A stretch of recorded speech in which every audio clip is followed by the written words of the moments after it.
Gue part-time pro player CSGO juga. Dan ini silakan ada Ali. Halo, kenalin gue Ali sebagai Kadif Seminar.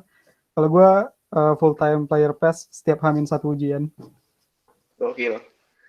Silakan ada Ella selanjutnya. Halo, kenalin gue Ella dari Divisi Workshop.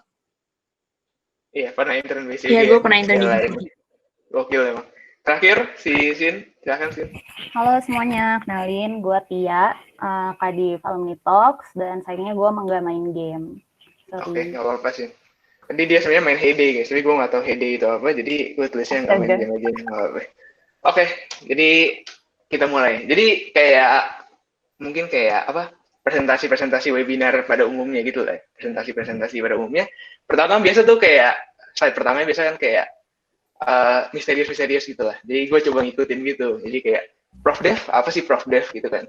Jadi kayak mungkin gue sedikit cerita aja tentang, mungkin sedikit monolog mungkin untuk mengawali presentasi pada malam hari ini. Jadi Prof Dev suatu divisi yang tentunya udah nggak asing lagi di telinga para mas MTI lah ya. Prof Dev ini merupakan divisi yang selalu kayak nyiapin acara-acara, nyiapin kegiatan-kegiatan yang berkaitan dengan professional development untuk masa MTI ITB. Nah, profesional itu merupakan salah satu kata yang tentunya nggak bisa lepas dari divisi ini, dari divisi Prof Dev ini pada tahun lalu. Nah, berbicara tentang profesional, sebenarnya gue mau membahas tentang sesuatu yang kayak sering gue dengar gitu nih. Di himpunan, biasanya tuh profesionalisme dan kekeluargaan itu dianggap sebagai trade-off, di mana biasanya suatu himpunan yang ingin meningkatkan nilai profesionalismenya dianggap kekeluargaannya akan kurang, dan begitu pula sebaliknya. Kalau misalnya kayak kekeluargaannya oke gitu, dianggap kayak biasanya profesionalismenya kurang. Nah, tapi menurut gue, dan juga di backing sama salah satu cutting pendahulu gue, kita sebenarnya di MTI, yaitu Kak Reynaldi Satrio, di tulisan mediumnya yang berjudul Himpunan Direformasi Menjadi Organisasi, dia tuh pernah ngomong kalau sebenarnya kekeluargaan itu nggak harus loh dibentuk cuman dengan kayak misalnya bermain bersama, dengan misalnya juga dengan disuruh push-up bareng-bareng gitu. Sebenarnya nggak harus kayak gitu juga. Dia bilang sebenarnya dengan bekerja bersama secara profesional, kekeluargaan itu bisa tumbuh juga. Dan kenapa gue bawa hal ini? Karena berkaca ke 1 tahun ke belakang, iya Nan, mau dong push up bareng-bareng, iya. Jadi berkaca pada 1 tahun ke belakang, ini jadi Prof Dev ini udah menjalankan banyak banget acara, dari yang acara kecil sampai acara gede, kayak misalnya seminar, workshop, sampai business case competition. Tapi di balik acara yang banyak ini, menurut gue pengalaman yang paling menarik dari sama gue 1 tahun Prof Dev ke belakang kemarin, itu bukan pada membuat acara-acara keren ini. Tapi menurut gue, yang paling menarik dari pengalaman gue sama menjadi staff Prof Dev 1 tahun kemarin, itu adalah bertemu dengan orang-orang ini, guys. Nah, jadi staff-staff Prof Dev ini yang selalu kayak bersama dengan gue untuk membuat acara-acara yang keren ini. Jadi kayak istilahnya tanpa mereka nggak mungkin kayak keluar acara-acara yang keren-keren kayak gini gitu. Nah, terus gue juga nggak mungkin bisa melupain jasa-jasa dari anak-anak magang juga yang harus gue shout out juga lah ya. Kayak mereka keren banget karena menurut gue di waktu yang sempit kayak sekitar 2-3 minggu aja mereka udah bisa menjalankan suatu acara yang keren, dan seperti lu bisa lihat gue dapet buku di situ, bukunya masih gue bawa. Ya, keren, walaupun gue belum baca bukunya, tapi masih gue koleksi, tapi nanti pasti akan gue baca. Jadi kayak itu menurut gue pengalaman menarik dan dari sama gue Prof Dev ini. Dan tentunya juga gue nggak mungkin lupa jasa dari kadif gue terdahulu, Cijes. Gue pasti shout out juga, karena tanpa Cijes mungkin gue nggak akan menjadi kadep professional development hari ini, karena menurut gue dia keren banget. Oke, jadi itu shout out dikit lah ya guys. Jadi sebenarnya kenapa sih gue membawa hal ini gitu? Jadi kayak sebenarnya ini berkaitan dengan visi professional development untuk kedepannya nih guys. Jadi kayak sebenarnya visi Prof Dev itu kan intinya tuh kayak banyak orang lihat Prof Dev tuh cuma sebagai wadah untuk memperluas wawasan, mengasah skill gitu kan. Tapi gue juga melihat Prodep itu bukan cuma untuk dua hal itu. Prodep itu juga sebagai suatu wadah di mana untuk menambah koneksi dari para anggota maupun para peserta yang datang di acara tersebut. Ini sebenarnya dilandaskan juga oleh pengalaman gue sih guys. Jadi kayak gue bisa kenal banyak orang-orang dari perusahaan, banyak orang-orang dari ya eksternal gitu lah ya, yang tentunya bisa membantu gue dalam kayak di dunia kerja nanti. Jadi gue ada dapat satu gambar yang keren juga menurut gue dari Google. Jadi 3 kunci sukses tuh usaha, doa, dan orang dalam. Nah, jadi ini sebenarnya gue nggak bilang ini sepenuhnya benar, tapi gue juga nggak bisa menyangkal. Karena menurut gue koneksi itu sepenting itu guys. Jadi kayak coba kalau nggak percaya tanya aja sama anak-anak NI yang sekarang lagi cari KP di masa pandemi ini. Pasti kayak susah banget, dan orang dalam ini pasti ngebantu banget. Dan gimana kayak orang dalam ini dapat tentu dengan kayak koneksi-koneksi dengan orang-orang yang udah profesional di dunia kerja itu. Dan itu yang gue rasakan juga guys. Gitu sebenarnya. Nah, jadi setelah visi, bentar ya, oke, tentunya ada misi juga nih guys. Jadi setelah ada visi, tentu ada misi. Misinya sebenarnya ada 4. Yang pertama, menampung aspirasi masa MTI terkait kebutuhan pelatihan. Jadi misi ini bisa dicapai nih tentunya dengan kayak misalnya menyebar kuesioner ke masa, tentunya untuk mengetahui apa sih kayak yang diingin, pelatihan jenis apa yang diinginkan oleh masa gitu kan, supaya sebagai inputan untuk membuat acara-acara program ke depannya. Terus yang misi kedua tentu berkolaborasi dengan pihak-pihak eksternal dalam melaksanakan acara Profdev. Nah, pihak-pihak eksternal ini tentu adalah kayak misalnya pembicara dan pihak-pihak eksternal misalnya TU gitu, yang tentu nggak bisa dipungkiri pasti sangat berpengaruh dalam keberjalanan acara Profdev ini. Terus yang ketiga, menyusun kurikulum terkait topik acara yang akan dibawakan. Ini cukup jelas, jadi kayak untuk setiap acara Profdev, pasti setiap acara itu ada temanya, dan tentu aja kayak di setiap acara, rundown segala itu semua akan disusun. Lalu yang terakhir, yang keempat, melakukan perbaikan berkelanjutan berdasarkan masukan dari peserta. Nah, jadi yang ini tuh intinya, setiap di akhir acara, ada suatu feedback nih guys. Jadi feedback itu yang akan kita gunakan untuk melakukan perbaikan untuk acara-acara ke depannya. Gitu. Jadi intinya itu sih guys. Jadi selanjutnya, next sih. Oke, maaf. Sip, udah. Oke, selanjutnya ada value. Nih gue geser dulu. Value, jadi ada 4 value sebenarnya yang gue bawakan yang ingin gue bawakan di kepengurusan Profdev 1 tahun ke depan ini. Yang pertama tuh trust. Kenapa trust? Karena menurut gue dalam menjalankan seluruh acara Profdev, pastinya kayak lu nggak mungkin kerja sendiri. Jadi kayak lu butuh percaya sama orang-orang di sekitar lu untuk menjalankan acara tersebut bersama-sama. Makanya gue memilih value trust ini. Yang kedua adalah passionate. Passionate itu intinya semangat lah ya. Intinya semangat dalam menjalankan setiap proker yang ada di Profdev ini. Karena jujur-jujur aja kayak proker-proker di Profdev ini kayak semuanya, hampir semuanya tuh bikin acara, dan tentu kayak itu merupakan suatu hal yang butuh kayak passion tersendiri gitu, kayak semangat untuk kayak membuat suatu acara yang sukses gitu. Yang ketiga tuh ownership. Ownership itu lebih ke arah kepemilikan ya. Jadi kayak intinya tuh gue pengen semua orang yang dalam Profdev itu memiliki rasa kepemilikan yang sama terhadap proker tersebut gitu. Dan yang terakhir tuh continuous improvement. Continuous improvement ini balik lagi ke misi yang terakhir tadi, di mana setiap proker dari Profdev ini tentunya akan menjadi pelajaran bagi proker selanjutnya, yang tentunya akan belajar dari kesalahan-kesalahan yang terjadi di proker sebelumnya. Oke, begitu guys. Jadi sekian dari gua. Mungkin selanjutnya akan dilanjutkan oleh pembahasan per divisi ya. Mungkin dari Cynthia dulu, silakan Sin. Oke, halo semuanya, kenalin lagi.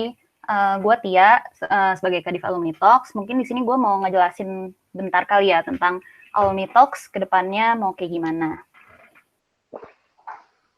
Next, G. Oke, nah ini tuh sebenarnya visi dari Alumni Talks-nya. Jadi itu menjadikan Alumni Talks sebagai wadah transfer knowledge dari alumni TMR ke masa MTI guna membentuk masa MTI yang siap dengan kehidupan profesional selepas perkuliahan. Nah, di sini gue mau nge-highlight nih sebagai wadah transfer knowledge dari alumni TIMR ke masa MTI. Kenapa? Soalnya yang kita tahu tuh biasanya kalau misalnya alumni udah lulus, ya udah kita kayak kalau misalnya kita nggak kenal dengan alumninya, kesempatan-kesempatan kita buat bisa dapet kayak insight-insight dari mereka tuh dikit banget gitu. Nah di sini tuh Alumni Talk sebagai wadah yang nyediain hal tersebut gitu. Dan di sini juga gue mau nge-highlight kehidupan profesional selepas perkuliahan. Nah, karena kehidupan profesional selepas perkuliahan tuh nggak cuma karir doang, tapi juga mencakup kayak jenjang pendidikan selanjutnya gitu. Next, please. Nah, oke, untuk mencapai misi itu, untuk mencapai visi yang tadi, jadi ada 4 misi nih dari divisi Alumni Talk sendiri. Yang pertama itu untuk menampung aspirasi massa. Nah, untuk visi ini itu tuh, untuk misi ini itu, jadi kita tuh bakal menampung aspirasi massa MTI tentang knowledge-knowledge apa aja sih yang sebenarnya mau didapat oleh massa MTI dari alumni-alumni yang udah experience gitu di bidangnya. Dan terus kemudian juga ada misi yang kedua. Misi yang kedua itu berkolaborasi dengan alumni TIMR, divisi lain, dan pihak TITB untuk memaksimalkan acara sharing alumni. Nah, kenapa? Karena Alumni Talks tuh keberjalanan acara-acaranya bakalan tergantung banget sama hubungan kita dengan pihak-pihak yang disebutin di sini gitu.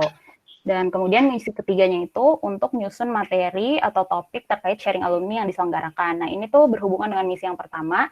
Jadi dari aspirasi massa MT yang udah kita kumpulin, kita bakalan nyusun materi atau topik yang bakal kita bawain selama keberjalanan sharing alumninya gitu. Dan yang kemudian ada misi keempatnya itu untuk menyusun penilaian untuk mengukur kesuksesan keberjalanan acara sharing alumni.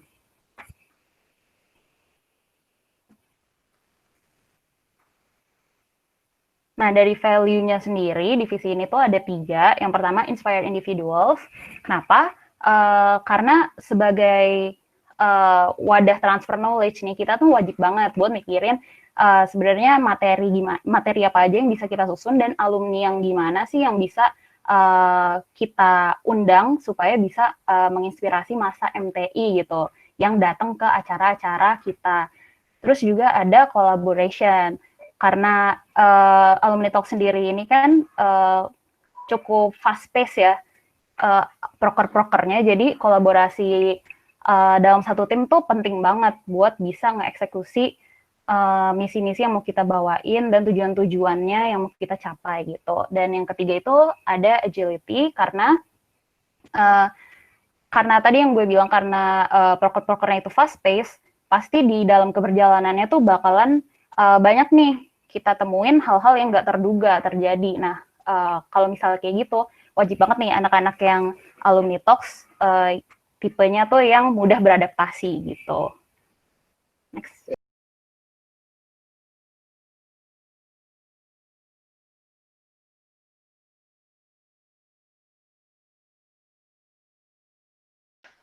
Nah, mungkin ini BMC-nya gue bakal jelasin singkat aja. Jadi tuh pasti customer segment dari Alumni Talk sendiri itu bakalan seluruh masa TIMR. Kemudian key proposition yang mau kita kasih kepada customer segment kita itu, yang pertama topik yang menarik dan alumni-alumni yang notable gitu. Lewat apa sih kita mau nyampein key preposition ini? Channelnya itu rencananya bakalan dari grup angkatan, grup lain kelas, Instagram MTI, dan Spotify gitu. Dan customer relationship-nya itu bakalan kita bangun dari kuesioner-kuesioner aspirasi dan feedback survei dari acara-acara kita gitu. Dan untuk revenue stream-nya itu kayak pada umumnya aja kita dapatnya dari dana prodi, dan key activity yang bakal dilakuin itu ya membuat dan menyebar kuesioner aspirasi, ngontak dan memfasilitasi pembicara, membuat kuesioner kepuasan, menentukan topik, dan melakukan publikasi acara gitu. Nah, untuk ngejalanin key activities ini, kita bakalan butuh key resources berupa staff, izin tempat, koneksi alumni, dan topik gitu. Dan pastinya key partner kita itu bakalan ada TUTI, karena TUTI yang megang izin untuk ruangan dan segala macamnya, dan juga alumni TIMR. Dan untuk cost structure-nya, seperti pada umumnya juga, kayak transport, fee, dan makannya pembicara, biaya pengadaan operasional, dan kebutuhan alat lainnya.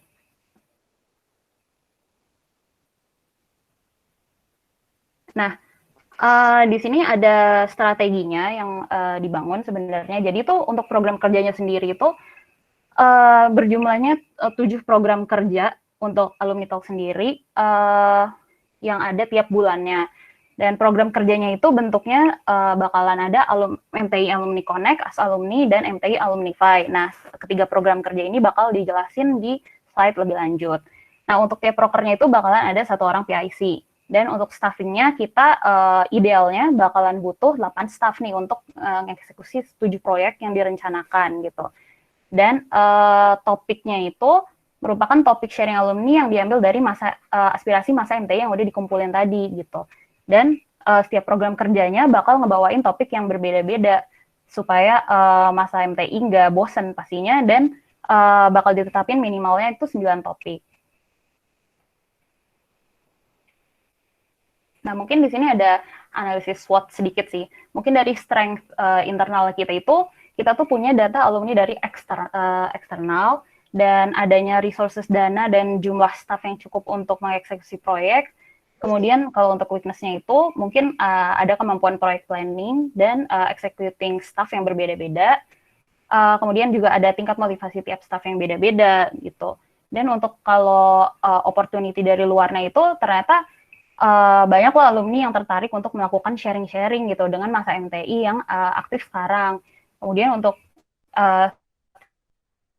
threats-nya itu, kalau misalnya masa kita itu kurang antusias terhadap acaranya, dan juga kayak yang kita udah tahu juga banyak kan sekarang acara-acara sharing session dari entitas eksternal yang nggak kalah menarik juga gitu.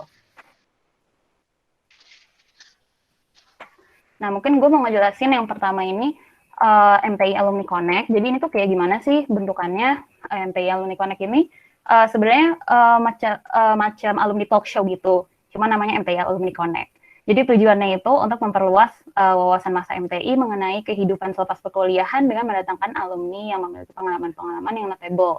Sasarannya yang pastinya seluruh masa MTI, dan waktu pelaksanaannya itu yang ditentuin itu September 2020, Januari, April 2021. Dan poin OKR-nya itu yang terpenuhi itu ada OKR 3.2, yaitu lebih dari 50% masa MTI pernah mendapatkan pembekalan soft skill dari kegiatan pelatihan dan informal. OKR 5.1, total lebih dari sama dengan 30 entitas eksternal MTI pernah dilibatkan dalam kegiatan antara MTI dan pihak eksternal. Dan OKR 5.2, yaitu dilakukan minimal 2 kegiatan transfer knowledge dari MTI ke pihak eksternal dan 2 kegiatan dari pihak eksternal ke MTI gitu. Dan parameter keberhasilannya itu kuota 30 peserta terpenuhi 100%, acara berjalan tepat waktu, dan feedback peserta lebih dari sama dengan 8 dari 10. Nah, kemudian ada yang baru juga nih, namanya Ask Alumni. Jadi tujuannya itu memberikan masa MTI kesempatan untuk mengetahui dan bertanya secara langsung kepada alumni tentang hal-hal selepas perkuliahan. Sasarannya sama kayak yang tadi, kemudian juga waktu pelaksanaannya itu bakalan di plotnya itu Oktober dan Februari. Kemudian poin OKR yang terpenuhinya sama kayak tadi, dan parameter keberhasilannya itu kuotanya 30 peserta terpenuhi 100% dan acara berjalan tepat waktu. Nah, mungkin di sini gue mau ngejelasin sedikit As Alumni itu bakalan kayak gimana sih gitu. Jadi teknisnya sendiri dari As Alumni itu, jadi anak-anak Alumni Talks bakal interview terlebih dulu nih alumni yang untuk ngebahas topik tertentu gitu, dan cari tahu perspektif alumni tersebut tentang topik itu gitu. Nah, kemudian kita bakal share nih ke dalam bentuk post di Instagram gitu, yang dengan desain-desain yang appealing ya pastinya. Nah, terus setelah kita udah ngepost di situ, mungkin kita bakal ngasih sekitar 1 atau 1,5 jam kesempatan buat anak-anak MTI nanya lewat story gitu, di mana nanti kita bakal rekap pertanyaannya dan kita kasih ke alumni, dan kita bakalan ngasih jawaban alumni tersebut lewat story-nya juga gitu.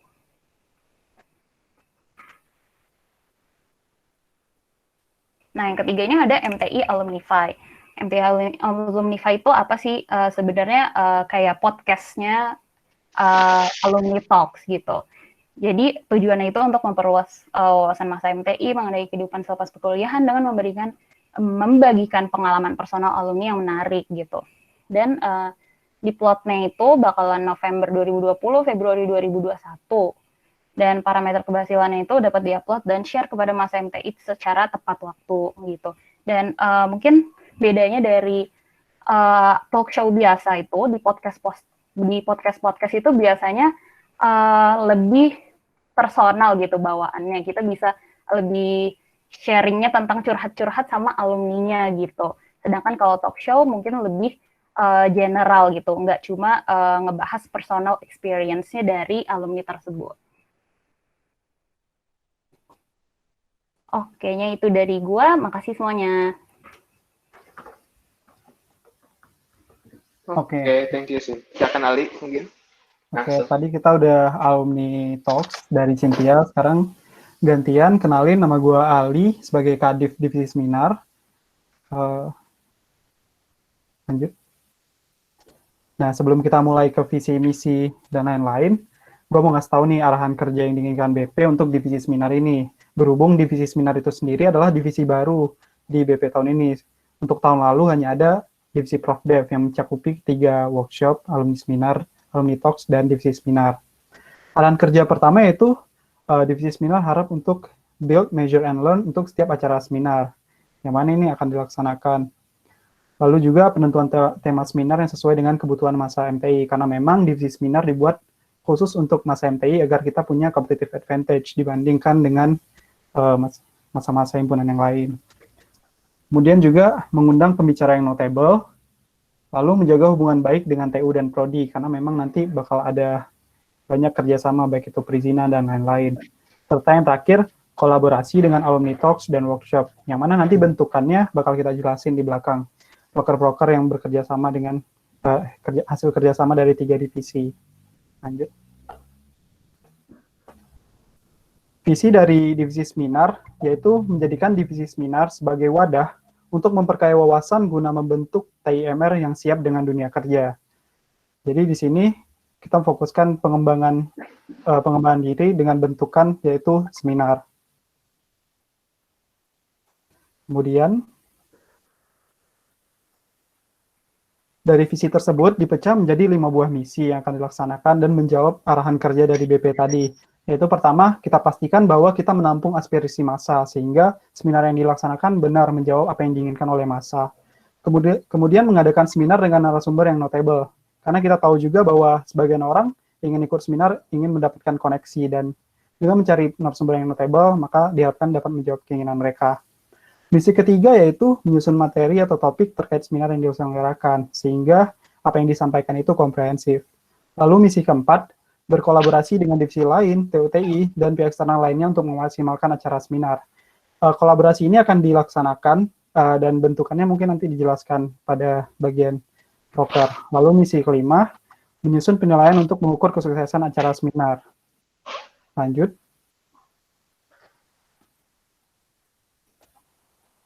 Lanjut ya.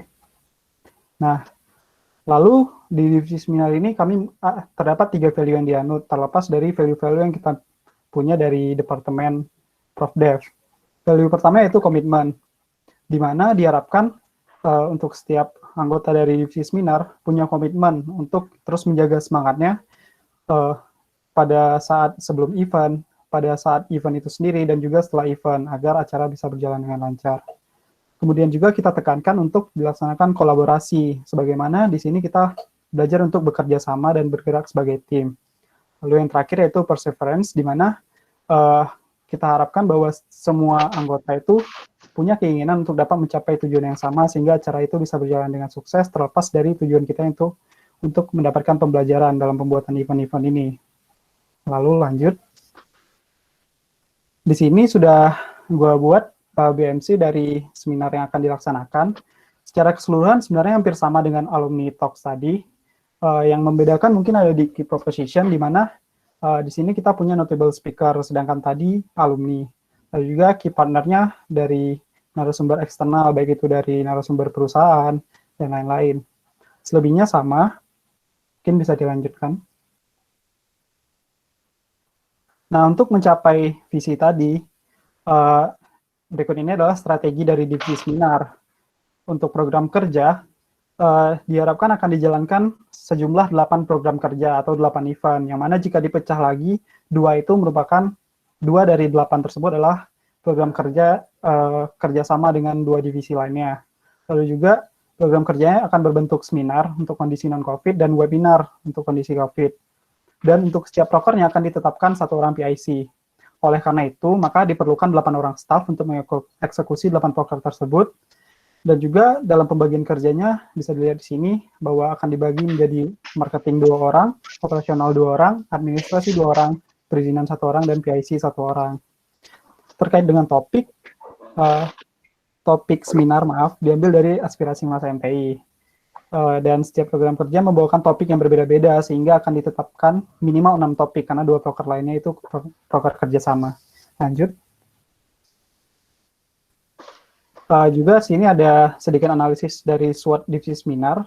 Untuk strength dan weakness-nya kurang lebih sama, yaitu strength-nya kita punya resource, dana dan staff yang cukupi. Lalu weakness-nya ya kemampuan project planning dan executive staff berbeda-beda dan tingkat motivasinya berbeda.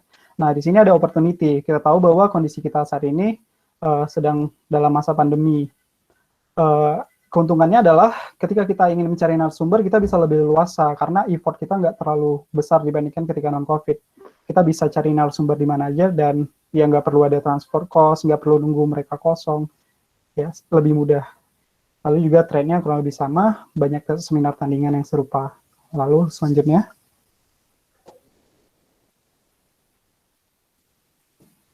Kita masuk ke proker-proker yang akan dilaksanakan oleh divisi seminar.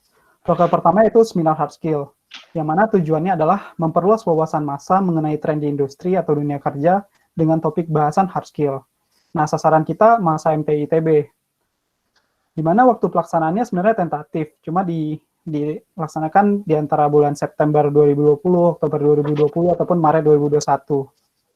Lalu untuk poin OKR yang terpenuhi, yaitu kontribusi 10% pada GBHK 1 OKR, yaitu lebih besar dari 50% masa MTI, pernah mendapatkan pembekalan keilmuan TIMR di luar pembelajaran kelas melalui kegiatan informal dan pelatihan. Untuk proker ini, parameter keberhasilannya yaitu kuota 50% peserta terpenuhi 100%, acara dimulai tepat waktu, dan feedback-nya lebih sama dengan 8 dari 10. Lalu kita lanjutkan ke proker yang kedua, yaitu proker seminar soft skill, yang mana tujuannya sama, namun pada topik bahasan soft skill. Sasarannya juga sama masa MTI, dan waktu pelaksanaannya sebenarnya balik lagi, sebenarnya tentatif tergantung keinginan masa. Jadi nanti bakal diminta masa maunya apa, dan kita susun waktunya menyesuaikan, yaitu September, Oktober, atau Maret. Lalu poin OKR yang terpenuhi juga sama, kontribusi 10% pada GBHK 3, GBHK 3. Lalu parameter keberhasilannya juga sama, 50 peserta terpenuhi 100%, acara dimulai tepat waktu, dan feedback lebih besar sama dengan 8 dari 10. Selanjutnya yaitu proker terakhirnya yaitu seminar kolaborasi. Di sini kita lihat bahwa ada peluang untuk kolaborasi divisi seminar dengan pihak-pihak eksternal. Oleh karena itu tujuannya adalah memperluas wawasan massa mengenai tren di industri atau dunia kerja dengan bekerja sama dengan pihak eksternal. Sasaran dari seminarnya tetap masa MTI, namun sasaran dari kolaborasinya bisa itu klub-klub yang ada di MTI, seperti sebelumnya sudah ada kolaborasi dengan MTI DAC ataupun dengan lab-lab. Waktu pelaksanaannya balik lagi on demand tergantung kerjasama dengan pihak yang menjadi kolaborator, serta poin OKR yang terpenuhi tetap sama. Lalu parameternya juga sama, 50 peserta terpenuhi 100%, acara dimulai tepat waktu, dan feedback lebih sama dengan 8 dari 10, dan juga parameter-parameter lainnya setelah kolaborasi dengan pihak eksternal tersebut. Itu saja dari divisi seminar. Ya, terima kasih. Silakan lanjutkan. Oke, thank you Ali. Nah, selanjutnya nih divisi workshop. Kenalin lagi bagi yang belum kenal, gue Ella sebagai kadif divisi workshop. Next. Oke, jadi ini adalah akan kerja dari Departemen Profdev. Ini mirip-mirip aja sama divisi lain.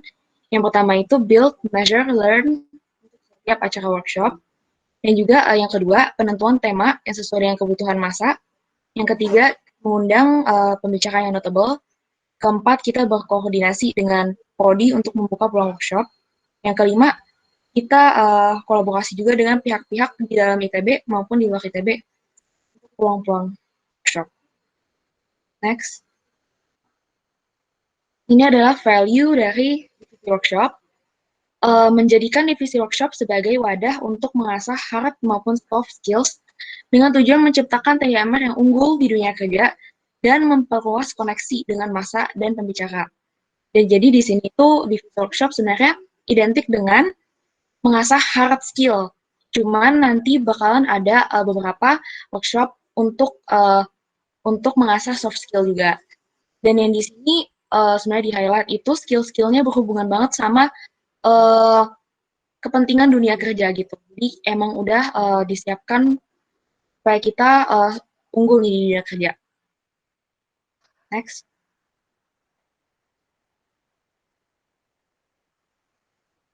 Next. Oke. Ini adalah misi dari divisi workshop. Yang pertama, kita menyusun kurikulum yang terkait dengan pelatihan yang mengacu pada aspirasi dan juga tren pasar. Yang kedua, kita membawa program yang fresh. Fresh di sini itu maksudnya unik. Kita berusaha untuk mendesain program-program workshop yang unik. Meskipun misalnya topiknya mirip-mirip, tapi kita desain acaranya mungkin lebih engaging dan juga nanti ada exercise di akhirnya gitu. Jadi kita berusaha untuk mendesain program yang fresh. Tujuannya supaya sebenarnya lingkungannya tuh eksploratif sih. Jadi kita mau semua orang tuh bisa bereksperimen.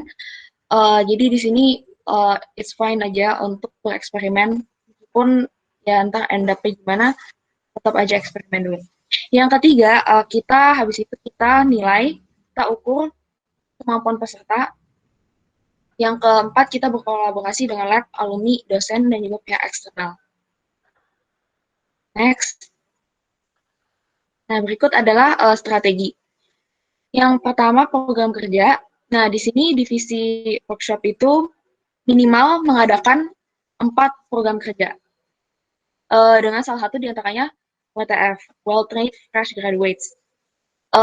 Program workshop itu diperkirakan berlangsung pada Oktober 2020, Desember, Maret sama April 2021. Untuk staffing, kita akan memerlukan 6 staff.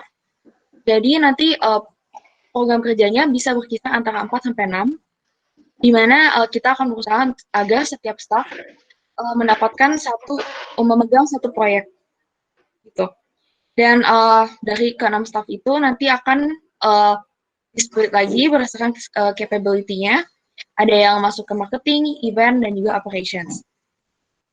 Untuk modulnya, kita ambil topik-topiknya dari aspirasi, masa, dan nanti kurikulumnya kita rancang dan dituang ke dalam 4-6 program kerja tersebut. Next.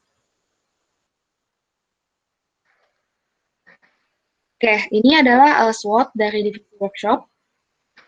Yang pertama, strength-nya. Jadi karena divisi workshop itu under professional development, kita di sini salah satu strength kita adalah di mana staff bisa memegang suatu proyek. Lalu juga di sini resource berupa pendanaan dan juga staff yang cukup kompeten jika dilihat dari staff pada tahun sebelumnya. Lalu kita juga memberikan pelatihan yang up to date dan penting untuk dunia kerja. Lalu yang terakhir adalah bahwa divisi workshop atau divisi ProfDev pun merupakan safe learning environment. Karena di sini kita masih bisa learning from mistakes gitu. Dan ya, dampaknya ada, cuman di sini tetap bisa bereksperimen. Lalu juga untuk weakness-nya, jadi kalau misalnya akan ada koordinasi yang buruk, itu akan menyebabkan weakness ini. Lalu juga lingkungan kerja timnya masih dirasa transaksional. Jadi kita ke depannya kepingin supaya lingkungannya itu nggak transaksional. Jadi kita akan provide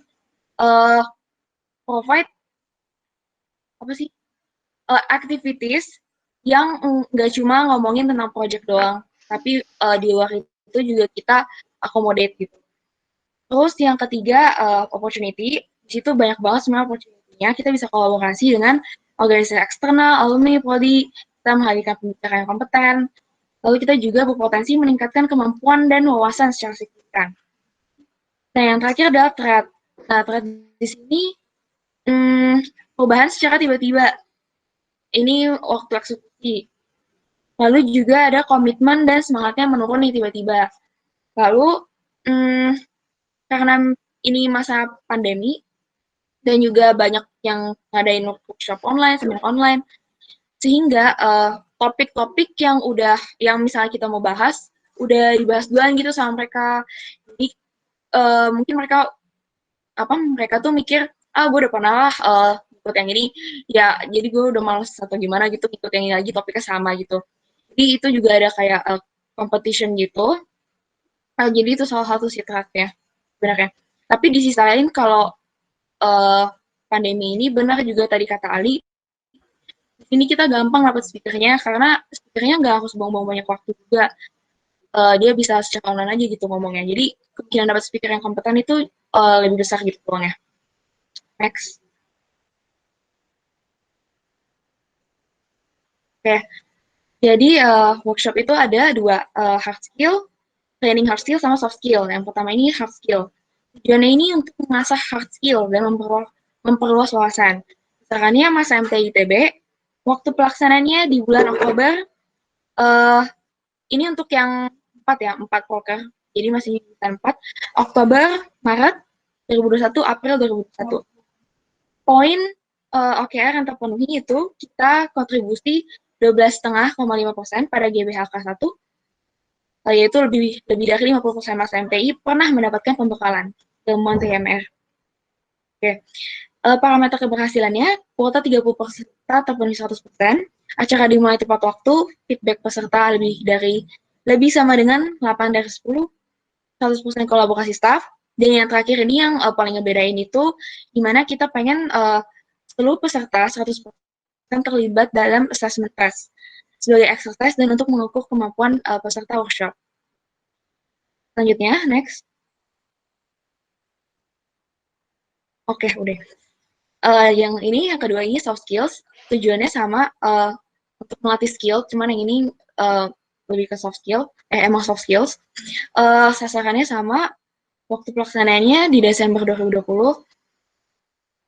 Lalu poin OKR yang terpenuhi, kontribusi 5% pada GBHK 3. Parameter keberhasilan juga sama dengan yang hard skill tadi. Next. Oke. Nah, oke, udah. Sip. Thank you, Ella. Oke, jadi sekarang mungkin jadi gue bilang makasih dulu buat kadif-kadif gue tadi, ada Ali, Sin, sama Ella. Terus sekarang mungkin sebagai penutup dikit nih, gue mau ada menjelaskan, jadi ada proker kolaborasi ini namanya. Jadi ini mungkin yang membedakan Departemen Profdev dibanding departemen lain nih guys. Jadi proker kolaborasi ini jadi apa sih? Jadi kayak seperti yang udah disebut Ali bentar tadi, proker kolaborasi ini merupakan proker yang merupakan kolaborasi antar divisi dalam Departemen Profdev. Nah, kenapa gue merasa proker kolaborasi ini dibutuhkan? Karena melihat ke tahun lalu, kayak ini kan kita masih departemen baru. Jadi gue melihat masih banyak banget irisan antar divisi yang mungkin banget nih dijadiin peluang untuk kolaborasi. Jadi kita bisa dapat resource yang lebih banyak, dan hasilnya pun kita bisa membuat acara-acara dengan skala yang lebih besar dibanding kayak dengan menggunakan resource satu divisi. Nah, jadi sebenarnya ada 3 proker kolaborasi yang bakal dibawain Profdev sama 1 tahun ke depan ini. Yang pertama, itu alumni seminar. Alumni seminar ini cukup jelas ya, sesuai namanya. Ini merupakan kolaborasi antara divisi alumni talks dan divisi seminar. Jadi, apa sih bedanya kayak alumni seminar ini dibanding kayak seminar atau alumni talks pada umumnya? Jadi, sebenarnya rencana awalnya tuh, kalau nggak COVID ini, jadi alumni seminar ini pengen dibuat seminar yang formal dengan mendatangkan alumni-alumni, bisa termasuk dosen juga. Jadi kayak seminar yang formal banget gitulah. Jadi ada dosen, ada alumni yang dari tahun berapa, banyak gitu. Jadi kayak suatu acara besar yang skalanya tuh tentu jauh lebih besar dari seminar biasa gitu. Nah, tujuannya juga sebenarnya sama, memperluas wawasan masa MTI mengenai tren di dunia kerja atau industri dengan mendatangkan alumni-alumni yang berpengalaman di bidangnya. Sasarannya ya seluruh masa MTI. Waktu pelaksanaannya ditargetkan sih sebenarnya semester 1 ini, jadi November 2020. Nah, poin OKR-nya sama kayak tadi, GBK 1, OKR 11, dan GBK 3, OKR 32.